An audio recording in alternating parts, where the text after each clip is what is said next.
नमस्कार आप सभी को। जैसा कि आप सभी देख रहे हैं कि हमारे सामने उपस्थित हैं आदरणीय यतीन नाथ राही जी। आदरणीय, आपको मेरा नमस्कार। जैसा कि हम सभी जानते हैं कि भोपाल में जितने भी साहित्यकार हैं, जितने भी संस्थाएं हैं और जितने भी लोग हैं, कहीं ना कहीं किसी ना किसी तरह से आदरणीय सर से कुछ ना कुछ सीखते रहते हैं, क्योंकि सर बहुत वरिष्ठ हैं। सर का जन्म स्वतंत्रता के पहले हुआ था। सर का जन्म 1926 में हुआ है, 31 दिसंबर 1926, और अभी आपके जीवन के 97 वर्ष पूरे होने वाले हैं। तो इसके लिए आपको बहुत बहुत ढेर सारी शुभकामनाएं, बधाइयाँ, और आप पूरा शतक जो है पूरा करें और उसके आगे भी आपका सानिध्य हम सभी को मिलता रहे, इसके लिए आपको ढेर सारी शुभकामनाएं। अब हम आपसे जानना चाहेंगे कि आपका जन्म कहाँ हुआ और आपकी पारिवारिक पृष्ठभूमि, क्योंकि वो एक ऐसा समय था जब हमें आज़ादी नहीं मिली थी। तो उस समय का भारत और आज का भारत काफ़ी अंतर है। आपने वो सारी चीज़ें देखी हुई हैं, तो थोड़ा सा हमें बताइए आपके पारिवारिक पृष्ठभूमि के बारे में सर। कि मेरा जन्म तो भारौल जी जिला मैनपुरी जी उत्तर प्रदेश में हुआ था जी। उस समय डिस्ट्रिक्ट मैनपुरी था। अब वर्तमान में डिस्ट्रिक्ट फिरोजाबाद में आता है वो गांव। जी। तो गांव तो बहुत बड़ा था और हम लोग एक जमींदार परिवार था जी। उसमें एक छोटे से जमींदार थे हम लोग। जी जी। मेरा जब जन्म हुआ तो पढ़े लिखों की संख्या उस समय तो बहुत कम हुआ करती थी। हमारे यहाँ तो उर्दू में पढ़े, जमींदारी के काम उर्दू में होते थे। तो अच्छा। पिताजी से लेकर और दादा लोग जो थे वो सब उर्दू में पढ़े लिखे हुए, और पढ़े लिखे क्या मिडिल पास तक होना बहुत बड़ी बात हुआ करती थी। हाँ जी, हाँ जी। तो हम जब बच्चे थे तो हमारे घर में कोई हिंदी की किताब नहीं मिलती थी, हमें हिंदी का एक कागज नहीं मिलता था। अरे हाँ, अच्छा। उर्दू में लिखे हुए बड़े बड़े खुशखत में स्याही से नरकल की कलम से लिखे हुए वो कागज जरूर मिलते थे। अच्छा अच्छा। तो हम जब अपने मामा के घर जाते थे तो वो लोग हिंदी में चौथी पांचवी छठवीं सातवीं की किताबें जो हमें पुरानी मिलती थी वो ले आते थे, पढ़ा करते थे। अरे वाह जी। फिर धीरे धीरे जब हम चौथी कक्षा में पहुंचे आए जी, तब तक तो सब ब्रिटिश हुकूमती थी। जी जी जी। हमारा जो स्कूल में प्रार्थना होती थी वो प्रार्थना के बाद एक गीत गाया जाता था, वो अंग्रेज राजा की महत्ता के लिए। अच्छा, खुशी वो उसके लिए। हाँ कि यशस्वी रहें राज रानी हमारे, चिरंजीव राजा यशस्वी रहें और रहें नित सुखारे, चिरंजीव राजा और रानी हमारे। अच्छा। ये हमारे ये गुलामी के समय ये स्कूल में प्रार्थना के बाद ये गीत गाया जाता था। अच्छा। और सब ज्यादातर दिमागों में वही था, अंग्रेज राज। हाँ, कांग्रेस का काम शुरू हो गया था। हमारे परिवार में एक दादा थे चौधरी कामता सिंह जी। अच्छा। वो बहुत ही समर्पित थे। उन्होंने अपनी जितनी जमींदारी थी सब स्वाहा कर दी उसी में। अच्छा। हाँ, वो गांव के तमाम नौजवानों को लेकर वो निकला करते थे। सवेरे वो होती थी प्रभाती हुआ करती थी, तब वो गाते थे झंडा ऊंचा रहे हमारा, विजयी विश्व तिरंगा प्यारा, झंडा ऊंचा रहे हमारा।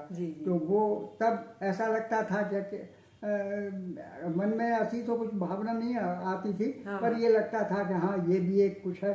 तो वो एक रैली 10-15 लोगों की हुआ करती थी, बाकी कोई किसी के कान पर कोई जू नहीं थी। अच्छा अच्छा। तो प्राइमरी स्कूल तक पढ़े, उसके बाद जब मिडिल स्कूल में गए जी तब तक काफ़ी कुछ बदल गया था। हाँ, धीरे धीरे होने लगा था कि लोग कुछ लोग ज़्यादा कांग्रेस में आने लगे थे और वो हुआ करता था। तो देशभक्ति का भाव सब में आ गया था, जज्बा धीरे धीरे हुआ। तो पर अब उन 50 में तो 47 में देश आज़ाद हो गया। जी जी। तो तब तक हम इंटरमीडिएट हो गए थे। जी जी।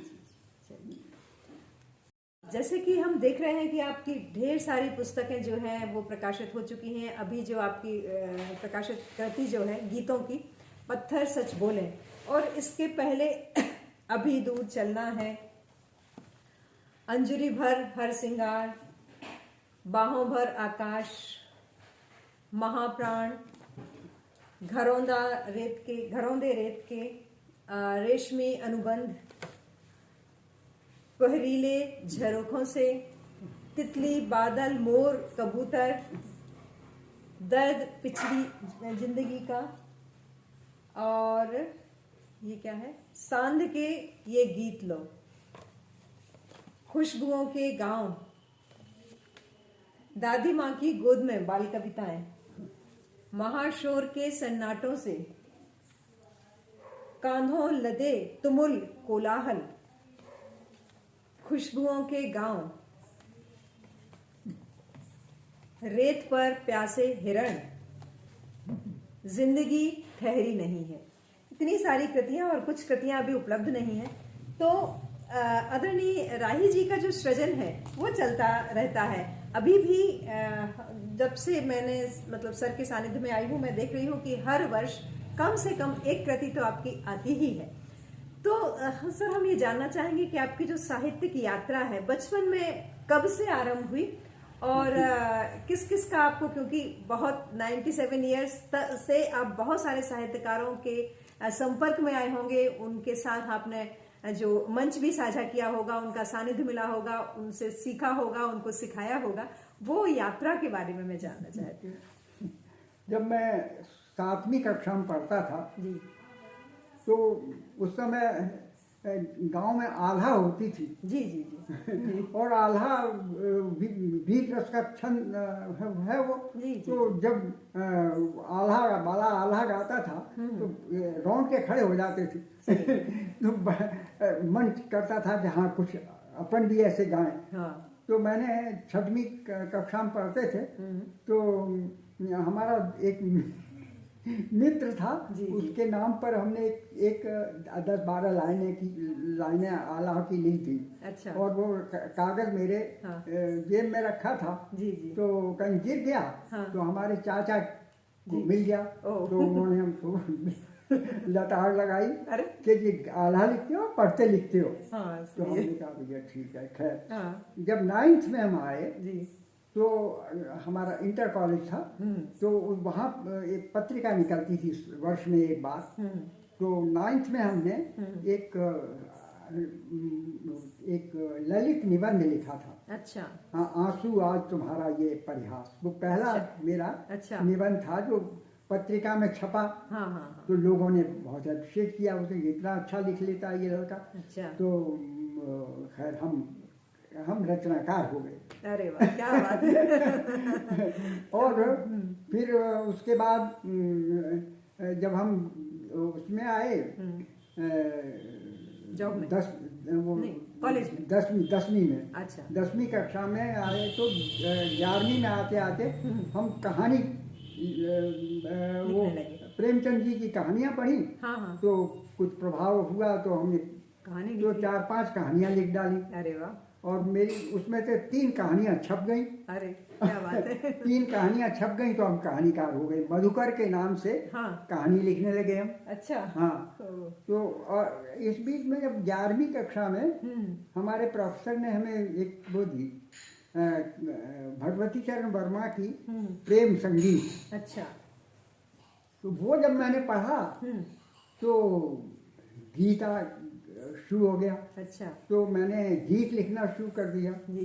तो गीत लिखा तो फिर वो हमारे मित्र बोले मधुकर नाम अच्छा नहीं लगता और कुछ नाम रखो। अच्छा। तो हमने तो राही लगा दिया, तो मधुकर से राही हो गया। अच्छा, गीत का कवि हो गया। अच्छा हाँ? अच्छा। जी तो जी। फिर कविता लिखना शुरू कर दिया। अच्छा। तो कविता ही कविता, और यानी कविता में मुझे प्रकृति ने बहुत प्रभावित किया। अच्छा। प्रारंभिक कविता रचनाएं मेरी प्रकृति पर ही थी। अच्छा। और प्रथम रचना की कुछ पंक्तियां याद हो तो बताइए। प्रथम मैं आगे बताता हूँ, देखो ऐसा ये है, मैं तारे गिन रहा।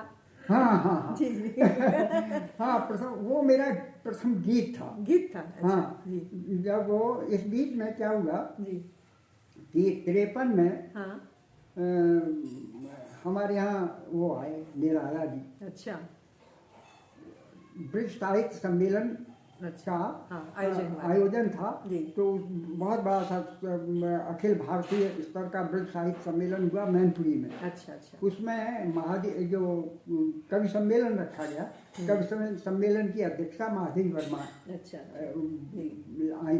जी तो महादेवी वर्मा के साथ जी निराला जी को भी आग्रह किया कि आप भी चलिए। जी। निराला जी ने उन दिनों एक प्रण कर रखा था कि मैं लोग मुझे सुनने लायक नहीं है, क्योंकि निराला की रचनाएं उस समय बहुत विद्रोही और वैसी हुआ करती थी। तो लोग कहते थे कुश्ती कर रहा है कविता से। अच्छा। तो निराला जी ने कहा कि मैं कविता नहीं पढ़ूंगा। अच्छा। तो मंच पर कविता पढ़ना बंद कर दिया था उन्होंने। जी जी। तो उन्होंने कहा कि हम चलेंगे जरूर, लेकिन कविता नहीं सुनाएंगे। अच्छा। तो मैं वो आए, तो वहाँ बहुत बड़ा मंच था। उसमें महादेवी जी अध्यक्षता कर रही थी। अच्छा। निराला जी बैठे थे, सुमित्रा कुमारी सिन्हा थी, विद्यावती कोकिल थी। अच्छा। हाँ, और रंग जी और हल्दी घाटी के रचयिता श्यामनारायण पांडे। अच्छा। बहुत सुमन जी संचालन कर रहे थे उस अच्छा।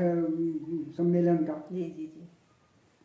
तो खैर वहाँ पे अब तब तो हम स्थानीय कवि थे, कविता लिखना सीख रहे थे। जी जी। तो स्थानीय मतलब स्वयं सेवक के रूप में हमको मंच पर कोने पर पीछे चिपकने का अवसर मिल गया था। तो हाँ, तो निराला जी को बहुत निकट से देखा। हाँ। ऐसा व्यक्तित्व मैंने आज तक नहीं देखा। हाँ। तो और खैर वो आगे बड़ी लंबी कहानी है, तो हाँ उसको छोड़ो। हाँ। तो उसके बाद फिर 94 में हाँ। हम नहीं 1954 से 56 तक हाँ। आगरा कॉलेज में रहे हम। अच्छा। तो MA वहीं से किया था। अच्छा। तो वहाँ आगरा कॉलेज में हमारे मित्र से देवेंद्र शर्मा इंद्र, अच्छा अच्छा। जगत प्रकाश चतुर्वेदी, और ये सोम ठाकुर तो बाद में आए थे। अच्छा ये अच्छा। तो जूनियर थे। हाँ। तो चौधरी जी, श्रीवास्तव जी। हाँ जी जी जी। तो ये सब तो वहाँ पे उस समय ये मेरा पहला गीत था। अच्छा। समझ लो। अच्छा अच्छा। मैं तारे गिन रहा उन्हें भी नींद न आती होगी, जी जी। मुझे किसी की आस सताती उन्हें रुलाती होगी। क्या बात। तो ये गीत जो मैंने वहाँ पे गोष्ठी में पढ़ा, हाँ। तो ये लोग बहुत बढ़िया गीत है। जी। तो पत्रिका में वहाँ साल भर में 2 पत्रिकाएं छपती थी। अच्छा। तो उस पत्रिका में मेरा गीत छप गया। तो हम श्रृंगार गीतकार हो गए। अरे वाह। अच्छा। हाँ। और फिर खैर वहाँ से चलता रहा वो। हाँ, लेखन चलता रहा। जी हाँ। जी। 56 में MA करने के बाद हम यहाँ भोपाल आ गए। तो बेगमगंज में हमारी पहली पोस्टिंग हुई। अच्छा। हाँ, हायर सेकेंडरी स्कूल में। तो आने के 1 हफ्ते बाद ही हाँ हम लोग उनने कहा कि चलो वो वहाँ एक राहतगढ़ का जलप्रपात है। हाँ जी, हाँ जी है। अब तो वो उसकी बांध दिया गया है। हाँ, फिर भी अभी भी काफी सुंदर है। देखा? हाँ, सागर की हूँ ना मैं। अच्छा अच्छा, अरे तो तब तो बहुत सुंदर था। हाँ, अच्छा। हाँ, बहुत सुंदर था। जी जी। और तो मैं तो वहाँ ले गए। यूपी में तो न तो पर्वत होते हैं, हाँ। न वहाँ मतलब जिस प्रदेश में हाँ, हम हाँ, लोग थे, जी, न जी, पर्वत हमने देखे थे, हाँ। न हमने ऐसे सघन जंगल देखे थे, हाँ। न ऐसे प्रपात देखे थे। हाँ। और जब नदिया के में से जो बस निकलती थी, हाँ। तो तब तो रिपटा पुल हाँ, थे, हाँ, ऐसे पुल हाँ, कहाँ थे। रोड ऐसे नहीं थी। हाँ, सही। तो हम कस के उसको पकड़ लेते थे। उसको बस की सीट को। ये प्राइवेट बसें वो हाँ, होती थी, ये सही। बसें कहाँ थी। जी जी जी। तो जब हमने ये राहतगढ़ का जलप्रपात देखा, तो और हम कह नहीं सकते कितना आनंद आया। जी जी जी। और तो पूरा स्टाफ गया था हमारा। हाँ हाँ हाँ। तो फिर वहाँ से लौटने के बाद राहतगढ़ का जलप्रपात मैंने कविता लिखी। अच्छा। रात भर मैंने लौटने के बाद रात भर कविता लिखी। सवेरे मैंने हमारे प्रिंसिपल थे वो तो वो उनको मैंने सुनाई। तो बहुत खुश हुए। वो मैंने कहा कि क्योंकि एक हफ्ते के लिए हमने ज्वाइन कर लिया था वहाँ हॉस्टल में। हम एक हफ्ते के लिए रुके, उसके बाद हम छुट्टी लेके गए मिसेस को लेने के लिए। तो उन्हें कपिल साहब थे, तो उन्होंने बहुत तो हम यानी उस कविता ने मुझे राहतगढ़ का के जलप्रपात वाला कवि। अरे वाह, क्या बात है। राहतगढ़ और उसका नतीजा ये हुआ कि वहाँ हम 5 साल रहे। तो 5 साल में जितने भी नए कलेक्टर आए, वो सब हमारे मित्र बन गए। अरे वाह, कविता का प्रभाव। नहीं, वो क्या जो भी आता था नया आदमी, उसको राहतगढ़ वही सबसे सुंदर जगह थी, वहाँ ले जाते थे। और वो कहते थे सब हमारे यहाँ राही जी हैं, उन्होंने इस पर कविता लिखी है। तो वो हमें लेके ही आते थे। अच्छा। जो भी कलेक्टर आया वो वहाँ गया तो साथ में ले गया, वहाँ हमसे कविता सुनते थे। तो हम जलप्रपात वाले कवि हो गए। तो प्रकृति पर खैर और भी बहुत लिखा वहाँ, प्रकृति पर लिखा। फिर उसके बाद तो हम हिमालय पर भी 1.5 महीने रहने का अवसर मिल गया। तो वहाँ डलहौजी में, तो वहाँ वो पर्वतों से वो बर्फ से ढकी हुई शिखर वो देखे। घाटियों क्या सुंदर था। मैंने बहुत उस पर बड़ी बड़ी कविताएं लिखी। अच्छा। हाँ, बहुत अच्छा। वो हिमालय का विराट दर्शन जो है वो मेरी बहुत ही यानी जो कविताओं में से एक है। अच्छा। बहुत मतलब प्रकृति का सानिध्य आपको अच्छा लगता रहा है। और प्रकृति जैसे प्रकृति आपने मनोरम प्रकृति देखी, तो उसमें आपका तो वो प्रकृति के हम कवि हो गए। फिर 61 में हम खेकिया में ट्रांसफर होके आ गए वहाँ से। हाँ, होशंगाबाद। तो वहाँ हमारे और उसके थोड़े दिन बाद 62 में चीन ने आक्रमण कर दिया। तो उस समय बैरागी और कुछ लोग जो बड़ी वीर रस की कविताएं लिखते थे, तो हमने भी कभी वीर रस की कविताएं लिखना शुरू कर दी। तो हम ओजस्वी कवि हो गए। अच्छा। तो हम यानी हमारी रचनाएं वहाँ जो प्रतिरक्षा मंत्रालय भारत का, वहाँ उसमें छपती थी। हाँ। अच्छा। और वो सब उससे सचित्र सैनिक समाचार में। तो वो जितने एम्बेसीज हैं सब में जाता है। अच्छा। वो तो सारी दुनिया में पहुंची हमारी रचनाएं। सही जी। वहीं पर इसी बीच में ये महेश संतोषी, वो बहुत अच्छे गीतकार थे। महेश संतोषी ने एक संग्रह छापा। अच्छा। पावस गीत। हिंदी के लोकप्रिय पावस गीत। अच्छा। उसमें हमारा गीत छपा। अच्छा। तो वो श्रृंगार गीत था। आज 100 बार मेरी आंख फिर से डबडबाई, जी। बादलों में फिर घुमरती है तुम्हारी याद आई।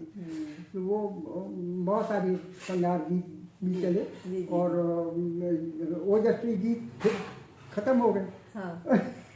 जब ओज की वो कविताएं खत्म हो गई, फिर श्रृंगार तो देश काल परिस्थिति के हाँ, अनुसार आपका सृजन चलते भी रहे, श्रृंगार गीत चलते बदलता रहे, रहा, विधाएं भी बदलती रही। हाँ विधाएं भी बदलती रही, बहुत श्रृंगार गीत थे।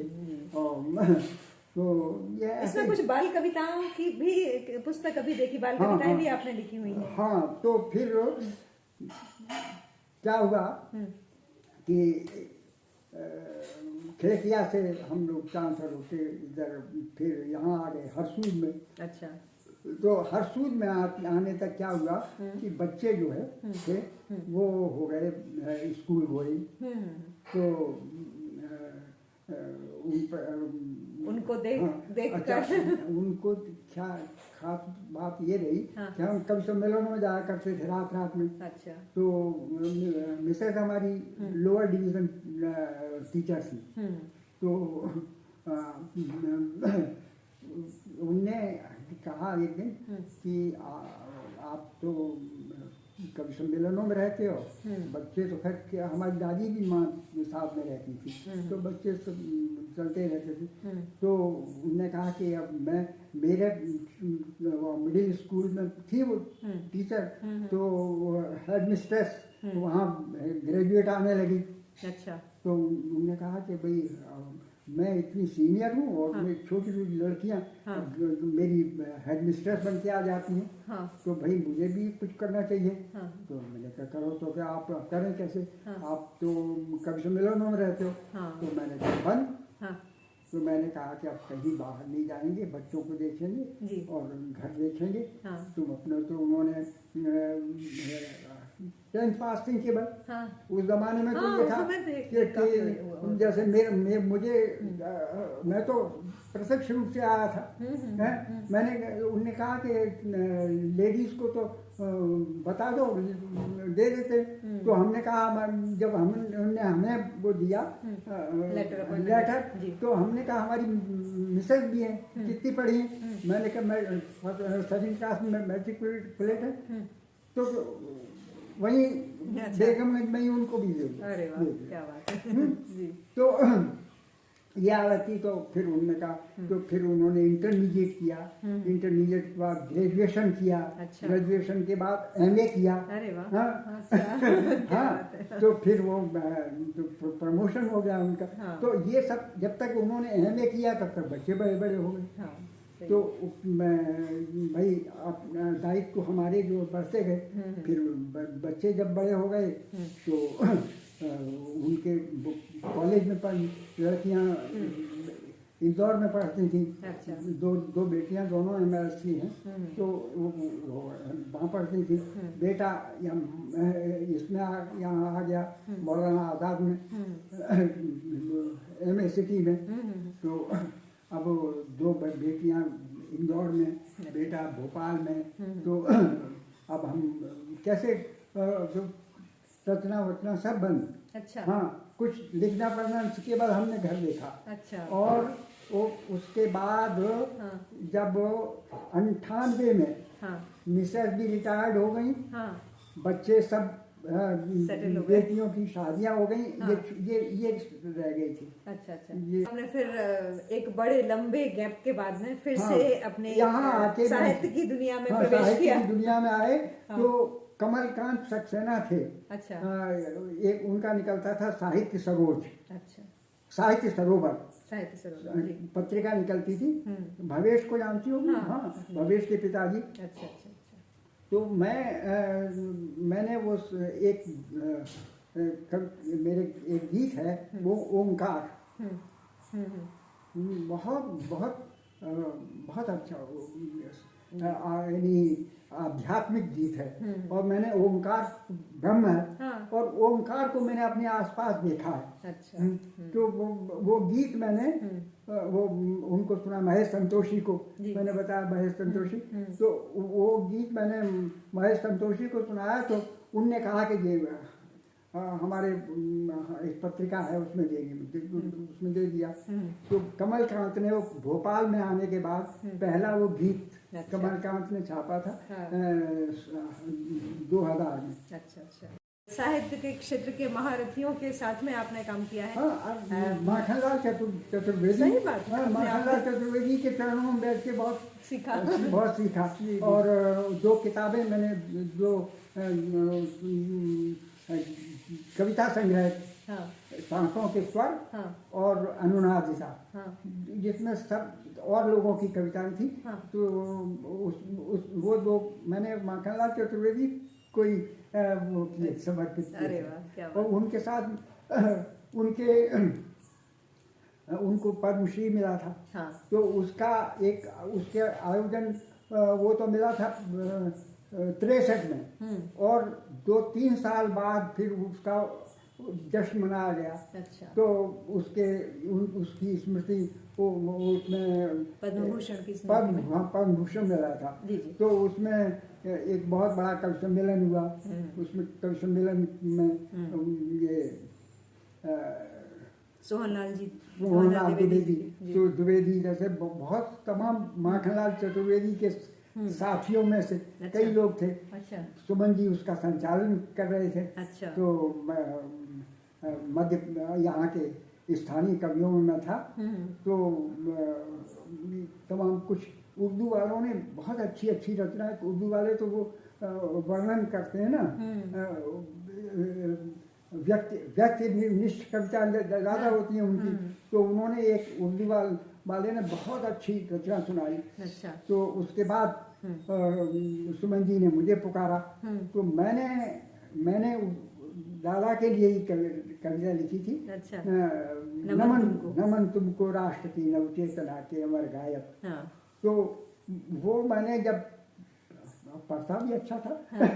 तो मैंने जब कविता पढ़ने के बाद जब मैं पीछे आया तो सोहनलाल द्विवेदी ने मुझे छाती से लगा लिया। अच्छा। बोले कि इतनी अच्छी रचना हम हिंदी वाले नहीं सुना पाए। हमको शर्म आने लगी थी उर्दू वालों के सामने। तो देखिए, जिस घटना का अभी वर्णन कर रहे हैं आदरणीय राही जी, इसमें आप सभी लोगों को देख सकते हैं। और यह चित्र प्रकाशित हुआ था न्यूज़पेपर में, है ना? धर्मयुग में प्रकाशित हुआ था ये वाला चित्र। कविताओं की यात्रा कहाँ आपके आल्हा से शुरू हुई, आल्हा के बाद आपके निबंध पर आई, निबंध से श्रृंगार की ओर, श्रृंगार से फिर से वीर रस की ओर, फिर बीच में एक बहुत लंबा गैप, फिर बाल मनुहार की तरफ से, और उसके बाद फिर अभी तो आपकी बहुत सारी गीतों की पुस्तकें मतलब हर वर्ष आ ही रही हैं। तो अब आप गीतों की तरफ ही आपका रुझान है, या फिर कुछ और विधा में भी अभी आप अपनी कलम चलाते हैं? लेकिन अपने लिए तो मैं आजकल भी गीत ही लिख रहा हूँ। जी। और वो सामयिक हैं। अच्छा। हाँ, जिसे नवगीत कहा जाए। तो मैं वैसे नवगीत की कोई सीमा नहीं है नवता की, लेकिन जो समकालीन कहें आप इसे, तो समकालीन गीतों के रूप में मैं नवगीत ही लिख रहा हूँ। और वैसे समीक्षा भी लिख देता हूँ। भूमिकाएं भी लिख दिया करता हूँ। तो वो सब जैसा कुछ सामने आता है तो गद्य भी लिख लिया। और नवगीत, इसमें बहुत विवाद होता रहता है, क्योंकि हम देखते हैं जब भी साहित्य की कोई भी विधा, क्योंकि समाज की परिस्थितियां बदलती हैं, लेखक बदलते हैं, उनकी सोच बदलती है, यहाँ तक कि भाषा भी बदलती रहती है, क्योंकि बहुत सारी भाषाओं का मिश्रण होता है। कभी किसी दूसरी भाषा के शब्दों को हम उसमें उपयोग कर लेते हैं। जैसे आजकल तो मैक्सिमम इंग्लिश के शब्दों को बहुत आसानी से, क्योंकि हम बोलते ही इंग्लिश हैं, तो उनको भी हम सम्मिलित कर लेते हैं। तो इन सारे जो इस तरह का जो मिक्सचर फॉर्म में जो आजकल जो कविताएं आ रही हैं, रचनाएं आ रही हैं, चाहे वो किसी भी विधा में हो, इसके बारे में आपका क्या सुझाव है कि किस तरह से हमें लेखन करना चाहिए और किस तरह से जो होने वाली जो त्रुटियां हैं उनसे बचना चाहिए? शब्द जो है वो विजातीय हो, किसी किसी भी भाषा का है, देखना यह है कि वो अभिव्यक्ति कितनी दे रहा है। जी। अगर दूसरी भाषा का शब्द है और वो अभिव्यक्ति जो है वो उससे मिल रही है तो कोई आपत्ति नहीं है। देशज शब्द कई एक इतने अच्छे रहते हैं कि उनसे जो बिंब बनते हैं वो हम दूसरी भाषा में नहीं, हाँ, परमेश्वरी भाषा में नहीं बन सकता। तो इस तरह से अगर कोई शब्द उपयोग में लाया जाता है तो कोई आपत्ति नहीं। बहुत सारे शब्द जो हैं वो कुर्सी है, टेबल है, कमीज है, कोट है, पैंट है, ये तो सब हमने आत्मसात कर लिए हैं। तो मतलब सहज रूप से जो शब्द आ रहे हैं उनको आने दें। सहजता जो है जी। वो अगर सहजता है तो कोई आपत्ति नहीं है। और रही गीत और नवगीत की बात, तो गीत जो है वो हमारे लयात्मक जो हमारी रागात्मक अनुभूतियां हैं उनका लयात्मक अभिव्यक्ति जो है वो गीत है। तो उसमें गीत में देखिए, चाहे नवगीत हो चाहे गीत हो या आप कोई दूसरा नाम ले दें, गीत पहले है। हाँ, सही है। गीत की गीतात्मकता लय और राग जो है वो जब तक नहीं है तब तक कोई गीत नहीं हो सकता। तो गीत पहले वो कहा करते थे देवेंद्र शर्मा इंद्र कि हर गीत होता है। हाँ, लेकिन हर नवगीत जो है वो गीत नहीं होता है। तो गीत जो है मतलब नवता जो के साथ अगर उसमें गीतात्मकता है तभी वो नवगीत है। हर गीत नवगीत नहीं होता है, लेकिन हर नवगीत गीत होता है। क्योंकि निकला तो वहीं से है, इसलिए नाम भी नवगीत है कि नवीन नवगीत ही तभी है जब उसमें गीतात्मकता भी है। तो भाई अब नवता जो है नवता भी प्रतिक्षण नवीन है। सही है जी। प्रतीत है रूपम रमणीयता। रमणीयता क्या है? प्रतिक्षण नवीनता जो है वही रमणीयता है। तो नवगीत जो है वही प्रतिक्षण, हम जब हमारी जिंदगी प्रतिक्षण नवीन है, जीवन प्रतिक्षण नवीन है, समय प्रतिक्षण नवीन है। आप एक झरने में से, नदी में से, बहते पानी में से एक चुल्लू भर के पी लीजिए, जब दूसरी बार आप उठाएंगे तो नया होगा वो। सही है। तो हर क्षण जब नवीन है तो आप अगर हर क्षण को आप दृष्टि में रखते हुए कुछ लिखते हैं तो नवता ही है। और वैसे भी हमने देखा है कोरोना के बाद जैसे बहुत सारे नए शब्द जो हमारे दैनिक जीवन में थे ही नहीं, कोरोना के बाद वो इतने कॉमन हो गए हैं, इतने बिल्कुल सामान्य रूप से हम बोलने लगे हैं। तो ये तो समय के साथ बहुत सारी चीजें बदलती रहती हैं, तो नवता भी समय की ही मांग है। कहा जाता है कि आजकल अभी आपसे ही चर्चा करते हुए थोड़ी देर पहले बात हुई थी कि जो गीत हैं, गीतों का इतिहास बहुत पुराना है। और खासकर हमारे यहाँ यदि हम लोक भाषा में देखें तो लोक भाषा में तो जन्म से लेकर मृत्यु तक इतने सारे गीत हैं, है ना, जो हर एक इवेंट, हर एक जो घटना है उसको बहुत अच्छी तरह से वर्णित करते हैं। तो अभी आपने ही जिक्र किया था कि हमारे यहाँ तो गालियों को भी गीत में ढाल दिया गया है। तो अब जो आधुनिक जो सृजन है, क्योंकि अभी फेसबुक राइटर बहुत सारे हैं, व्हाट्सएप राइटर बहुत सारे हैं, कॉपी पेस्ट वाले लेखक बहुत सारे हैं, तो आपका क्या उनके लिए सुझाव है? क्योंकि अभी जैसे आपने कहा कि हाँ, यदि हम लोक भाषा की बात कहें तो उसमें गालियां भी गीत लगती हैं, और आजकल के कई गीत भी गालियां बनते हैं। दिखाई देते। मैंने लिखा था एक बार जी कि कभी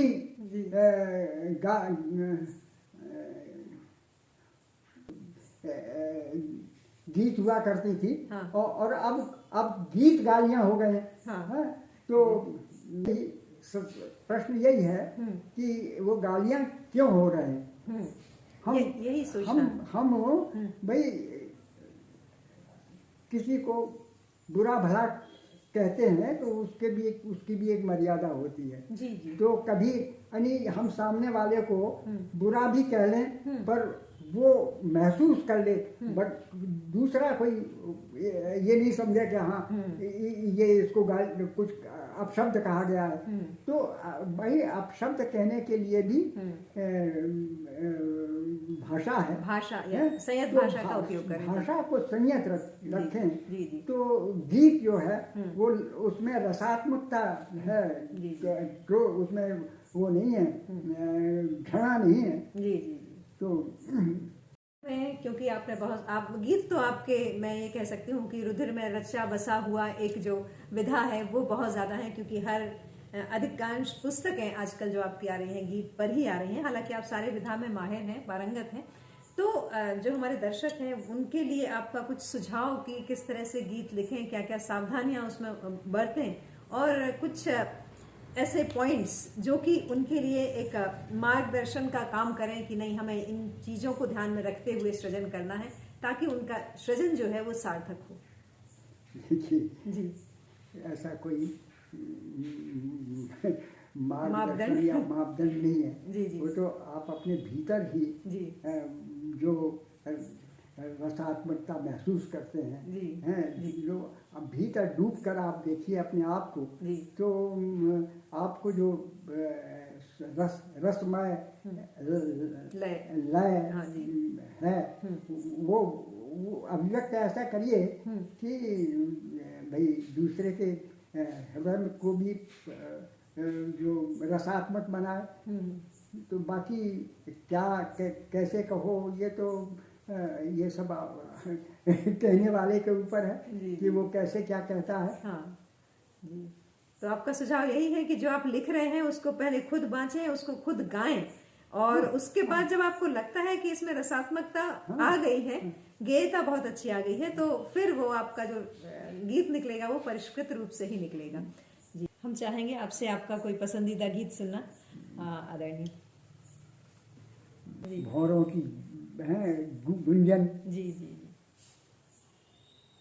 लहरों की छप छप छपाट, जी जी जी, एक सब में एक वो लय है, प्रकृति के कण कण में लय है। जी जी जी। और वही गीत है, वही लयबद्धता, तो लयबद्धता जो है तो वो गीत है। तो देखिए वो उसी से मैं कि गीत संस्कृत का सृजन है, गीत संस्कृति का सृजन है, राग है, अनुराग है, बूंद है, घट है, वही तो सिंधु का विस्तार है। क्या बात है, सही है। बूंद है, घट है, वही तो सिंधु का विस्तार है। जी। कि छंद का परिधान हो, छंद का परिधान हो या शब्द का श्रृंगार, तमस में भी रूप की आभा निखरती है। श्रृंगार की जरूरत नहीं है, जी जी। तमस में भी रूप की आभा निखरती है। क्या बात। और पहाड़ों के द्रवित हो छल छलाते हैं, और पहाड़ों के द्रवित हो छल छलाते हैं, पत्थरों से जब कोई गंगा निकलती है। क्या बात है। और पहाड़ों के द्रवित हो छल छलाते हैं, पत्थरों से जब कोई गंगा निकलती है। तो नाम रूपों में धरा क्या है, कहो कुछ भी, गीत कहो, जनगीत कहो, समकालीन गीत कहो, सही बात, सही बात। तो नाम रूपों में धरा क्या है, कहो कुछ भी, गीत अंतस से बही निर्लिप्त रस की धार है। सही, क्या बात है। गीत अंतस से बही निर्लिप्त रस की धार है।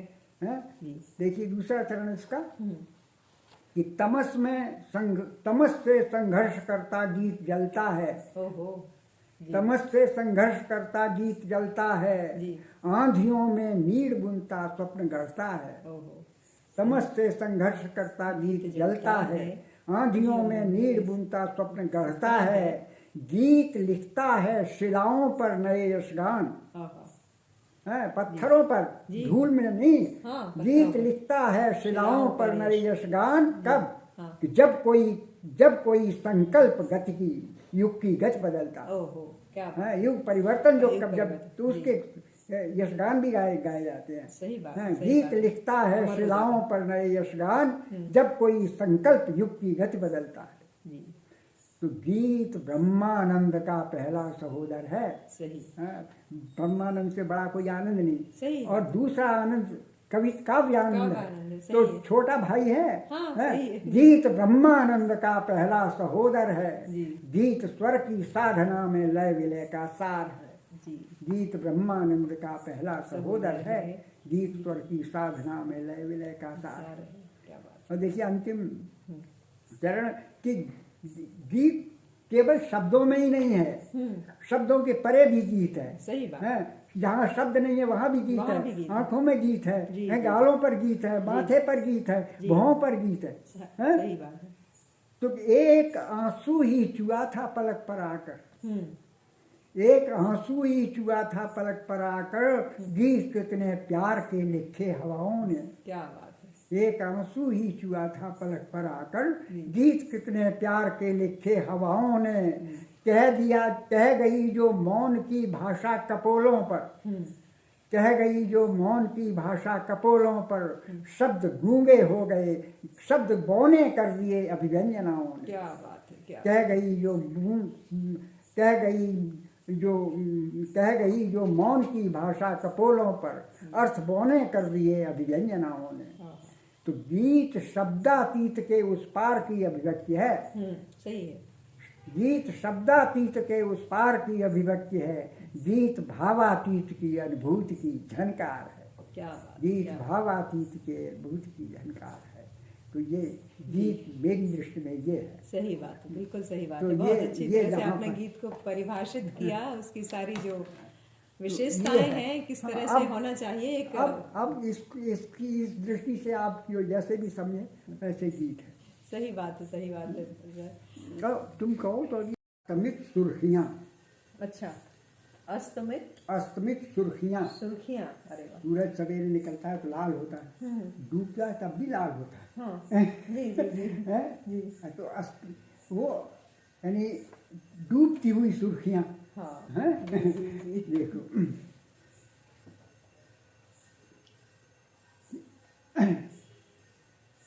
एक लंबी उम्र, एक लंबी उम्र पोटली भर समय। हाँ। एक लंबी उम्र पोटली भर समय, गर्व करते रहो ये यही लब्धियाँ। अरे वाह। एक लंबी उम्र पोटली भर समय, गर्व करते रहो ये यही लब्धियाँ। ये गीत अब 18/12 का। तो अब नहीं रह गए आदमी काम के। अच्छा। अब नहीं रह गए आदमी काम के, कभी रहे ही कहाँ सिर्फ है नाम के। सही है। अब नहीं रह गए आदमी काम के, कभी रहे ही कहाँ हैं सिर्फ है नाम के। उम्र ने इस कदर रख दिया तोड़कर, उम्र ने इस कदर रख दिया तोड़कर, स्वस्थ संवेदनाएं गई छोड़कर। उम्र ने इस कदर रख दिया तोड़कर, स्वस्थ संवेदनाएं गई छोड़कर। गीत के पांव सहमे हुए गेह में, गीत के पांव सहमे हुए गेह में, मांगती हैं क्षितिज अस्तमित सुर्खियाँ। हैं गीत के पांव सहमे हुए गेह में, मांगती हैं क्षितिज अस्तमित सुर्खियाँ।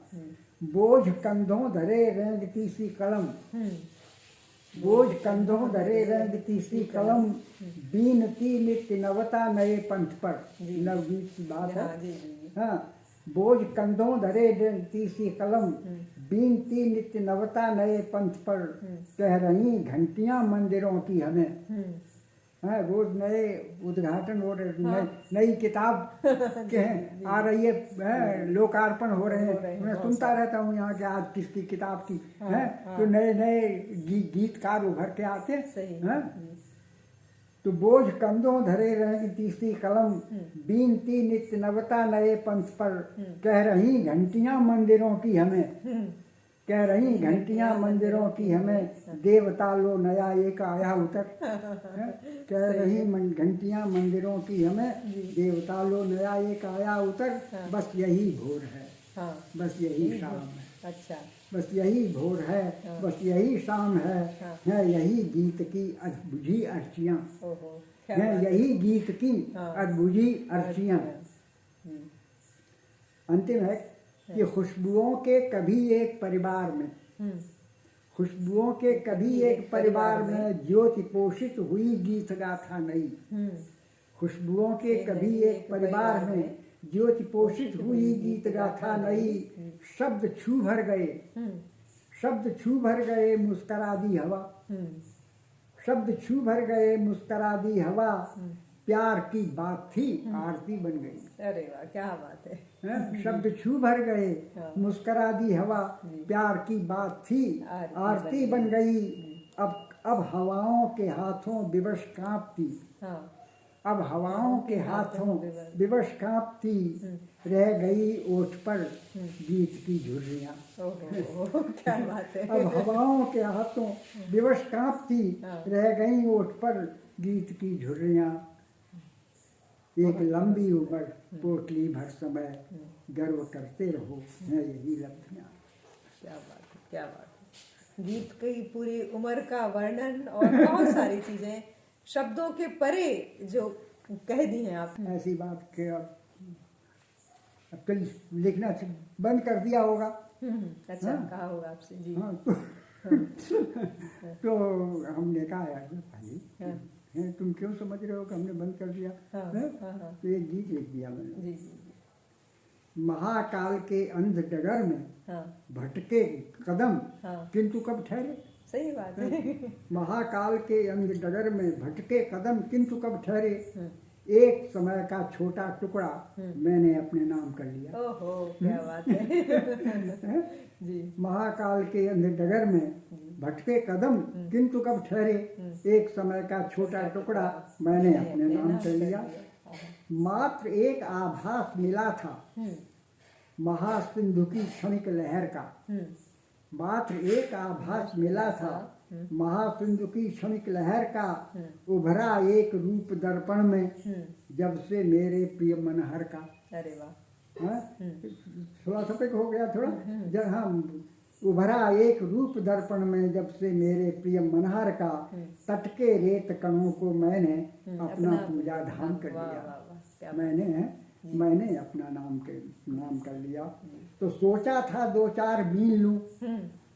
सोचा था दो चार बीन लूं घासों से मोती के शबनम।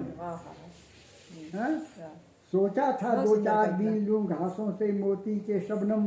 सुनता रहूं निरंतर बजती सांसों के तारों पर सरगम। पर चुप्पी को समझा जगने।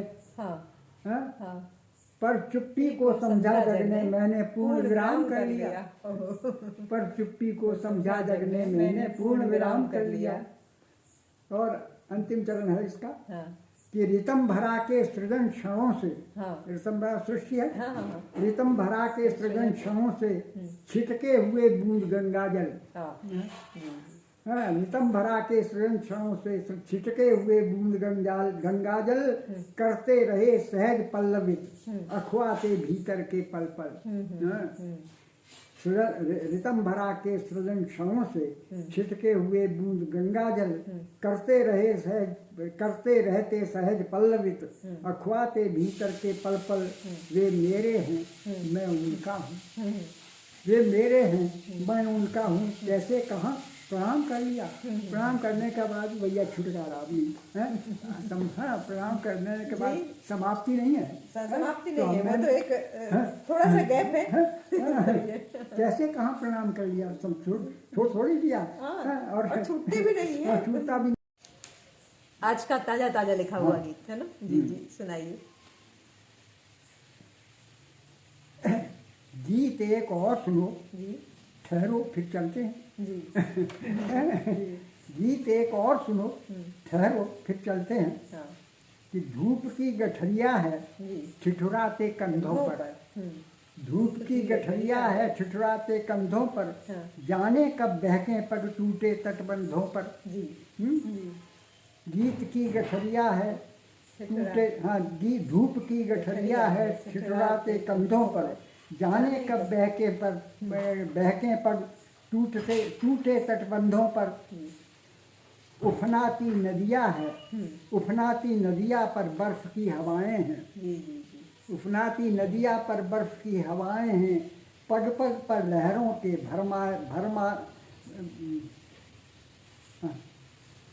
हाँ, उफनाती नदिया पर बर्फ की हवाएं हैं, पग पग पर लहरों के भरम जाल छलते हैं, पग पग पर लहरों के भरम जाल छलते हैं, ठहरो फिर चलते हैं। तो देखो एक और चरण हो गया। हाँ। यादों में कितने दिन पुचकारे दुलराए। हाँ।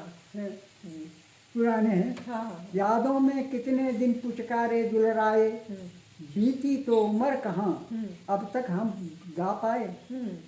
यादों में कितने दिन पुचकारे दुलराए, बीती ये उम्र कहाँ अब तक हम गा पाए हैं?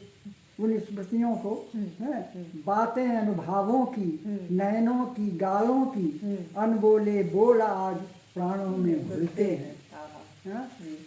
यादों में कितने दिन पुचकारे दुलराए हैं, बीती तो उम्र कहाँ अब तक हम गा पाए, बातें अनुभवों की, नैनों की गालों की, अनबोले बोल आज प्राणों में घुलते हैं, ठहरो फिर चलते हैं।